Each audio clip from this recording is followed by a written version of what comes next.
इस बार लोकसभा का जो चुनाव हो रहा है उसमें बिहार में वामपंथ कहाँ है, प्रश्न यही है।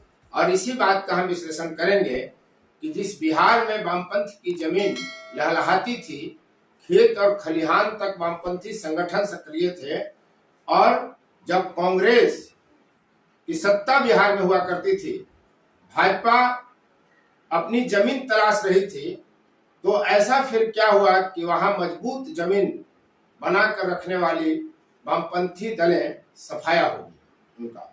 आज वो कहीं नहीं है, आज लालू के आश्रय हैं।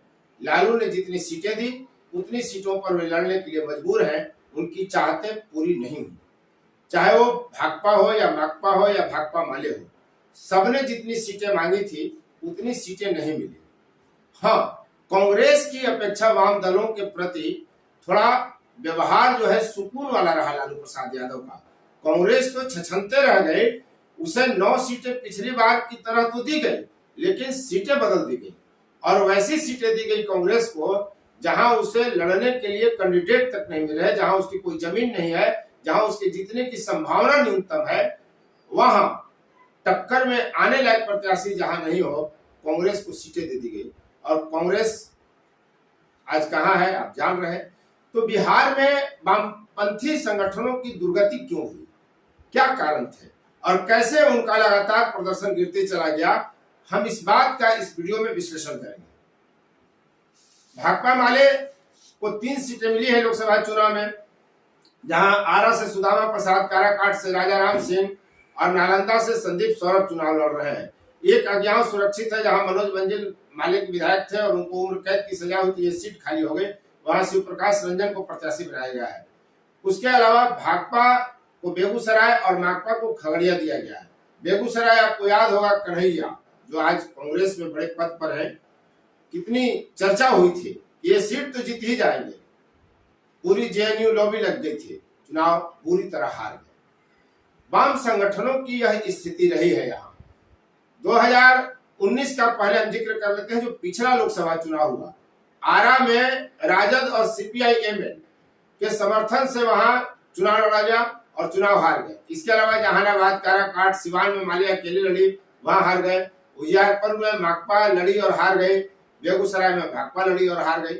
1996 से पहले वाम दलों की बेहतर स्थिति हुआ करती थी बिहार में, और आप जिधर जाते वहां गरीब, पिछड़े, अति पिछड़े, दलितों के शोषण की बात होती, सामंतवाद की बात होती थी, सामंती संगठन को लेकर तरह तरह की बातें की जाती थी, खासकर सवर्णों के खिलाफ जो वाम संगठन थे, जो नक्सली संगठन भी बाद में कई हिस्सों में कहे गए, जो उनका गुप्त संगठन था, जैसे आईपीएफ को आप जान ही रहे हैं, भाकपा माले आईपीएफ एक थे, मजदूर किसान संग्राम समिति, पार्टी यूनिटी, एमसीसी, इस तरह के तमाम संगठन बिहार में सक्रिय थे, और खेतें लहलहा करती थी वाम संगठनों से।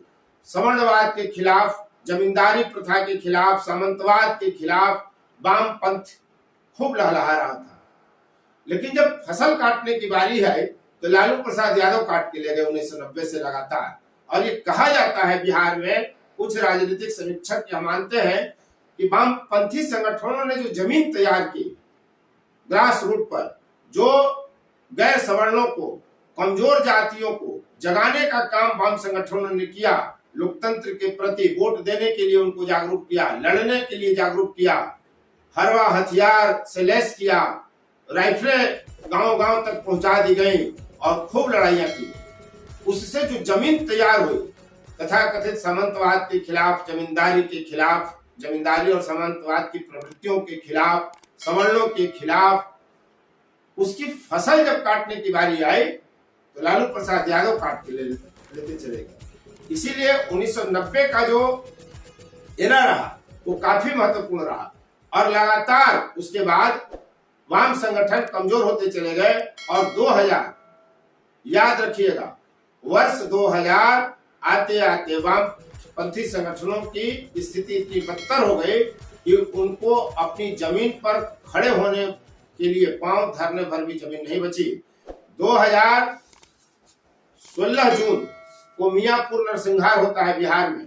और एक बात आप डंके की चोट पर जान लीजिए कि बिहार में जो नरसंहारों का सिलसिला चला था, रणवीर सेना बनाम एमसीसी, रणवीर सेना बनाम अन्य जो संगठन थे वाम संगठन, उनके बीच जो नरसंहारों का दौर चला था, लोगों की गर्दनें काट दी जाती थी, उसके खत्म होने में सरकारों का कोई योगदान नहीं है। ऐसा नहीं है कि सरकारें आई और सब कुछ खत्म हो गया। सरकारें वही थी।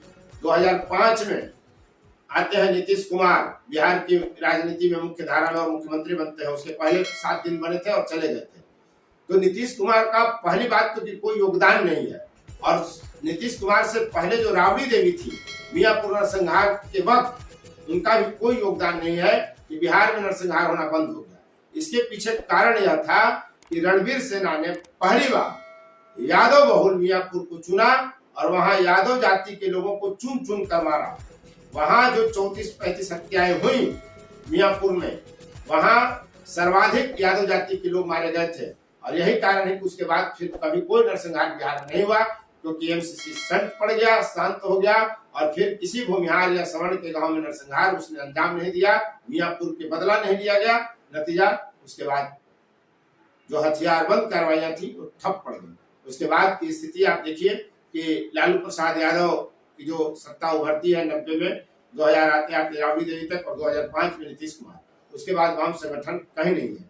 तो सरसरी नजर से अगर आप देखें तो आखिरी बार जो हुआ, मैंने 2019 के लोकसभा चुनाव में भागलपुर से सुबोध राय जीते थे और उसके बाद संसदीय चुनाव में यानी लोकसभा में बिहार से एक भी वामपंथी नहीं पहुंचा, न सीपीआई से, न सीपीएम से, न सीपीआई-एमएल से कोई नेता नहीं जीत सका। 1999 के बाद ये स्थिति रही है।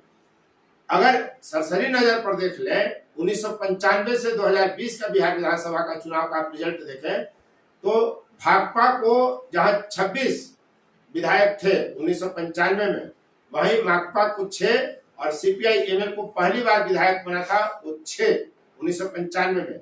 उसके पहले आईपीएफ ही उस समय तक उसका नाम था। और 2000 में भाकपा को 5, माकपा को 14 और सीपीआई-एमएल को 6 विधायक थे। फरवरी 2005 में जो चुनाव हुआ था बिहार में, उसमें भाकपा को 5, माकपा को 1 और माले को 7 विधायक मिले। नवंबर 2005 में जो चुनाव हुआ उसमें यह संख्या रही भाकपा के 3, माकपा के 1 और माले के 5 विधायक जीते। 2010 में भाकपा को 1 सीट मिली, माकपा 0 पर आउट हो गई, माले भी 0 पर आउट हो गई। 2015 में सभी 0 पर आउट हो गए, भाकपा माकपा, खाली माले को 3 विधायक बच गए थे। और 2020 में भाकपा को 2, माकपा को 2 और भाकपा माले को 12 विधायक जीते। ये एक अच्छी स्थिति रही है 2020 में। लेकिन जमीनें पूरी तरह दरक गई है। दरअसल वाम संगठन जो है लालू के उभार के बाद धीरे धीरे कमजोर पड़े और भाकपा माले जो संसदीय राजनीति में शामिल होने का विरोध करती थी, वह भी संसदीय राजनीति की प्रणाली में शामिल होती है 1995 में पहली बार। इसके बाद अगर आप देखें तो लगातार वाम संगठन कमजोर होते रहे, हालांकि माले मजबूत होती रही। भाकपा और माकपा जहां कमजोर होते चले गए, वहीं माले मजबूत होती चली गई। और 1995 के पहले चुनाव में उसे 6 विधायक मिले थे, अब 12 हैं। तो घटबढ़ उनकी संख्या रही है। 2010 में तो पूरी तरह सफाया हो गया था, कोई विधायक नहीं था। फिर माले या भाकपा या माकपा, तीनों वाम संगठनों में एकाकी बात चली राष्ट्रीय स्तर पर कि एक होना है, अस्तित्व बचाने की लड़ाई लड़ने लगे। उसके बाद बिहार के संदर्भ में अगर देखें तो लालू प्रसाद के साथ गठबंधन करते हैं। इस बार कांग्रेस का भी गठबंधन उनके साथ है। लोकसभा के चुनाव में, विधानसभा चुनाव में भी इनका गठबंधन रहा। तो राजद की बैसाखी लेकर के अब वाम संगठन थोड़ा मजबूत होते हुए भले दिख जाए, लेकिन स्थिति यह है कि वो पिछलग्गू बनकर रह गए संसदीय राजनीति में। और जो स्थिति है, एक वक्त थी ये माकपा राष्ट्रीय पार्टी रही, उसका भी वजूद खत्म हो गया। राष्ट्रीय पार्टी का दर्जा वाम संगठन का छीन गया, वाम दल का। तो ये स्थिति रही बिहार में। और आने वाले वक्त में वाम संगठन कहां खड़े होंगे, यह बड़ा प्रश्न है।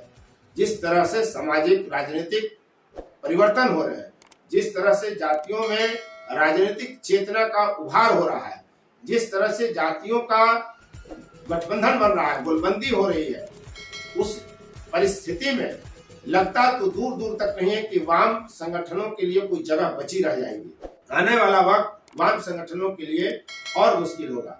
दरअसल समस्या यहाँ है कि वाम संगठन, वाम दल जो है, जो गरीब गुरबों की बात करते थे, जो कांग्रेस के खिलाफ खड़े हो रहे थे, वे तमाम लोग कांग्रेस के पिछलग्गू बन गए। जो लोग राजद की विरोध करते थे, राजद का, लालू प्रसाद यादव का, उनके साथ मिल गए। तो जब आपका वैचारिक पतन होगा तो आपकी राजनीतिक जमीन भी खिसकते चली जाएगी। यही हो रहा है वाम दलों के साथ। तो फिर कुछ नया अगर आता है तो हम वीडियो लेकर आपके बीच आएंगे। वैसे आप चुनाव है, पॉलिटिकल मंच है फोर्थ व्यूज, यहाँ लगातार आपको पॉलिटिकल एनालिसिस आपको मिलता रहेगा। आप देखते रहिए फोर्थ व्यूज। और मैं उपेंद्र कश्यप, इजाजत दीजिए। यदि अब तक आपने इस चैनल को सब्सक्राइब नहीं किया है तो चैनल को सब्सक्राइब करिए, शेयर, लाइक, कमेंट जरूर करिए। धन्यवाद। फोर्थ व्यूज, चौथा विचार, बाकी ठीक है।